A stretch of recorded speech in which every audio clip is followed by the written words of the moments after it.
morning, everyone. Thanks for joining this meeting. It'll be the last market review for the year. And yeah, so I think it's quite an important one. So kicking off then with the third quarter US earnings, the S&P 500 companies did deliver very strong earnings in the third quarter and a healthy number of beats, as they call them, both at the top line and the bottom line. Corporate profits were supported by sturdy revenue growth of more than 5%, reflecting the ongoing strength of the economy. Communication services and technology topped the list of sectors with the best earnings growth. Year over year in the third quarter, earnings growth was just under 9%.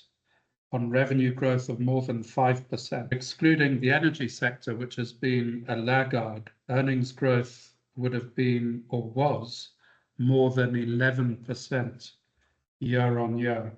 The third quarter marked the fifth consecutive quarter of positive earnings growth and the second consecutive quarter in which revenues expanded by more than 5%. Over 75% of the companies reporting exceeded earnings forecasts, and roughly 60% beat revenue estimates.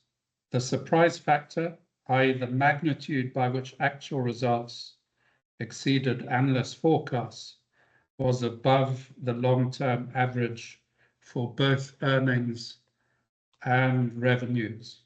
The communication services sector produced the strongest earnings growth at 26%. The technology sector's earnings growth of 17% was the second highest among sectors. So MRB forecasts that the US economy will expand at an above-trend pace, and growth outside the US will firm in the year ahead, consistent with ongoing robust year-on-year growth in earnings, which should continue to act as a support for share prices. And then looking further ahead, what do they expect in 2025? They're expecting the S&P 500 earnings growth to accelerate to more than 14%. And in 2026, they forecast an additional earnings growth of 13%. So very solid in 2025 and 2026. So we're now turning to a report from Alpine Macro on the Trump trade outlook. In our view, Trump trade 2.0 is just getting started, with plenty more room for winners to run and new opportunities to uncover.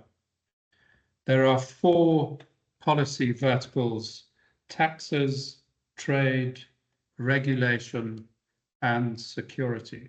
So let's look at taxes. First of all, tax policy is the most immediately tangible election boost for equities, given the calendar catalyst that looms next year, when major elements of Trump's signature Tax Cuts and Jobs Act are set to expire.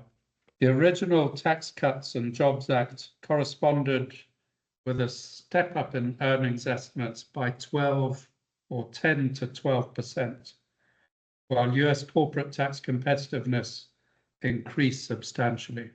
Second of all, trade, and that of course relates primarily to tariffs. In our view, the probability of escalating tariffs is high, but likely to be targeted and restrained relative to headline rhetoric, given the president's sensitivity to inflation, his tendency to view the stock market as a barometer of his success, and based on his first term in office.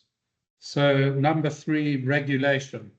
We expect Trump to center his deregulatory focus on the environment, construction, labor, finance, education, and health.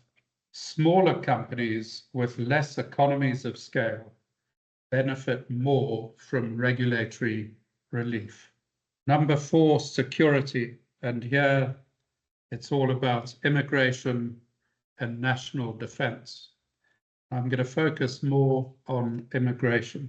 Immigration is the one area that could provide a headwind for industry.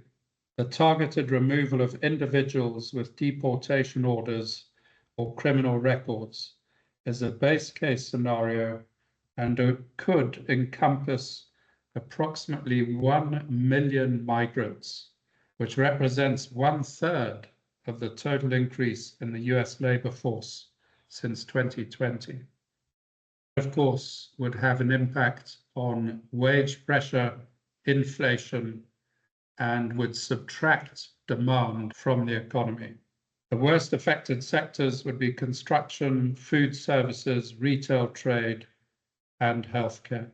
In conclusion, we view financials and small caps as high conviction beneficiaries of the Trump 2.0 regime, which we expect to be characterized by higher nominal growth, higher interest rates or bond yields, and domestically oriented industrial policy stimulus.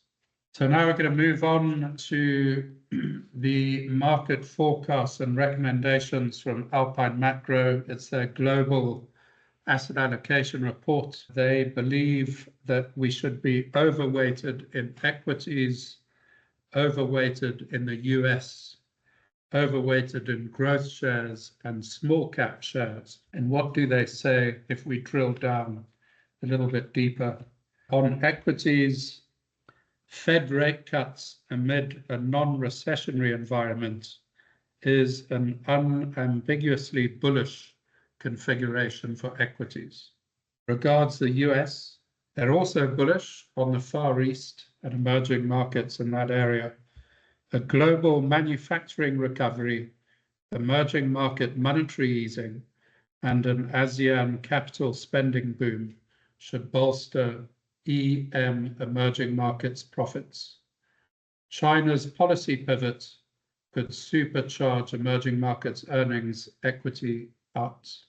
With regards to cyclical sectors, with no recession on the horizon and rate cuts in process, cyclicals should perform reasonably well.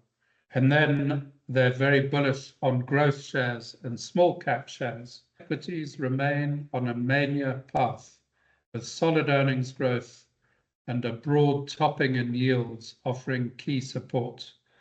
Growth shares outside the Magnificent Seven could meaningfully contribute to the next performance upleg. And last but not least, small cap shares. A strong profit revival, likely aided by favorable domestic growth policies, should be a catalyst for a gradual valuation re-rating in small caps. And small caps are incredibly cheap relative to large cap shares. Just a small snippet here on small caps.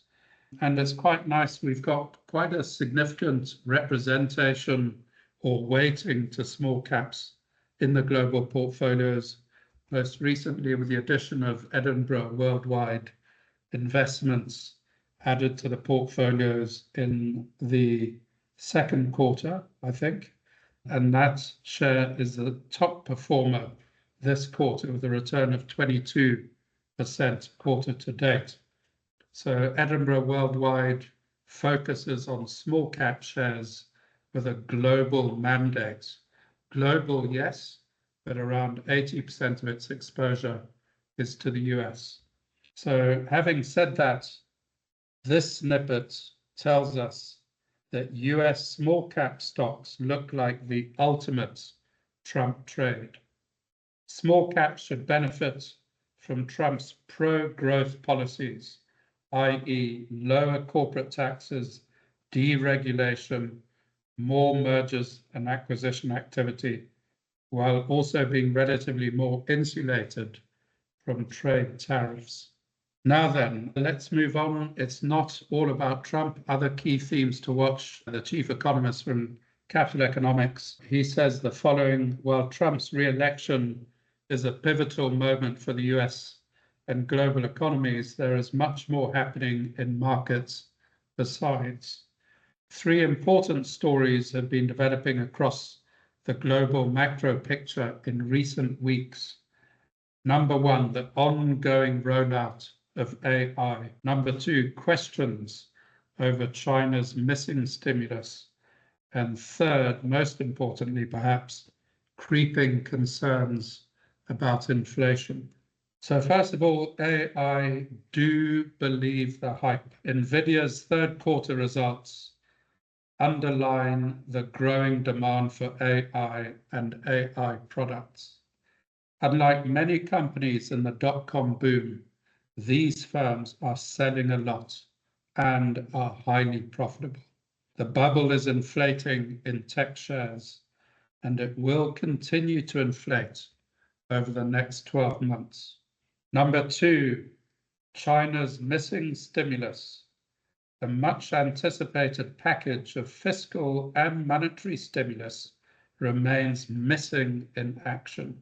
And an explanation for this is that Beijing's leadership may have reached the conclusion that China's economy does not need any further major policy support.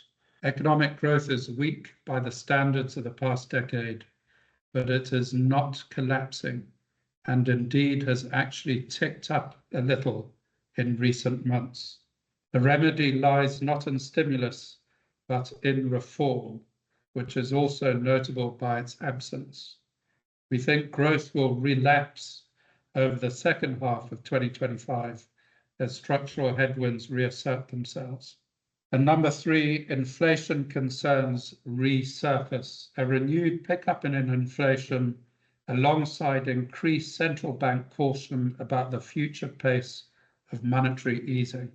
In Europe, headline inflation in the Eurozone rose back to its 2% target in October and jumped to an above target 2.3% in the UK, also in October. If you add in the potentially inflationary consequences of additional tariffs and immigration reform, and the Fed's job is suddenly looking much harder than before. So a slight note of caution there, and also a slight note of caution from MRB.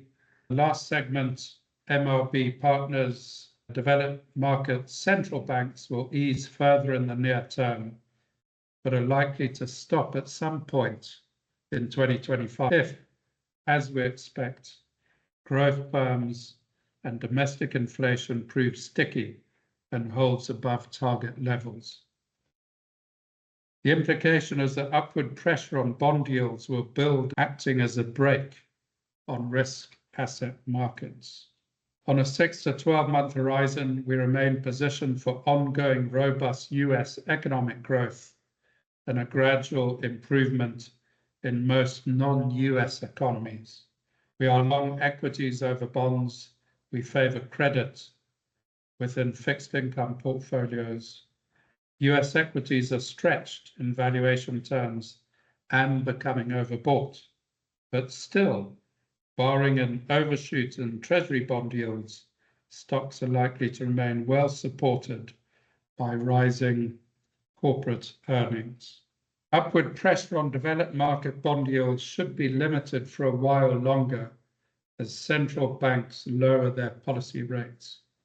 But the caveat, in the next few months, investors will continue to unwind their expectations for meaningful US rate cuts in 2025 and move towards pricing in a pause in monetary policy. At that point, sticky underlying developed market inflation should cause upward pressure on bond yields to intensify. Eventually, this uptrend in yields will cause a de-rating in equity markets, and later on, valid concerns regarding weaker future earnings. A decisive breakout of the US 10-year Treasury yield above its October 2023 high could be such a catalyst. So that key level threshold is 5% on the US 10-year Treasury yield. It's currently at 4.2%, so we're safe for now. So bull markets always climb a wall of worry. It's important not to get too carried away. It's important to realize that sooner or later, the markets will correct or consolidate. And that is why the portfolios are filled with different asset classes so that they will thrive and prosper in all weathers and conditions. Thanks for the update. I'm going to give just feedback on the local macro front. So it's been quite an exciting, I would say, month. There's been quite a few big data releases that we don't often get. The first one was yesterday's third quarter GDP figure.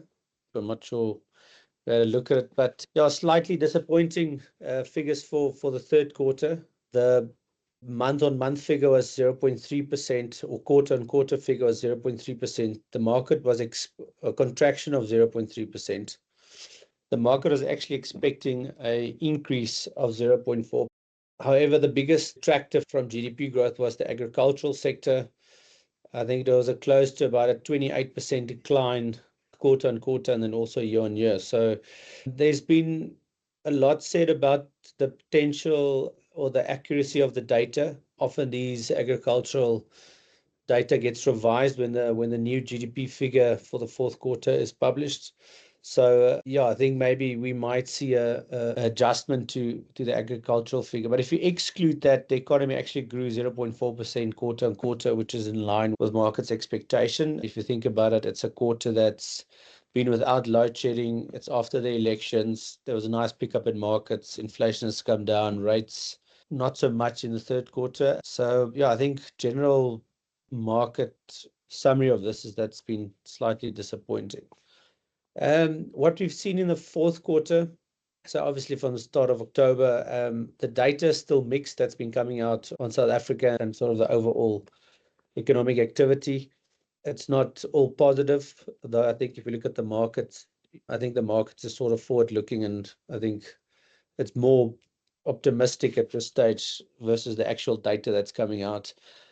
Yeah, CPI in October was 2.8%. Just to refresh everybody's minds, the target for the Reserve Bank is between 3% and 6%, and preferably around the midpoint of 4.5%. So 2.8% is significantly below that midpoint. And the biggest driver there's obviously been the fuel price that's come down.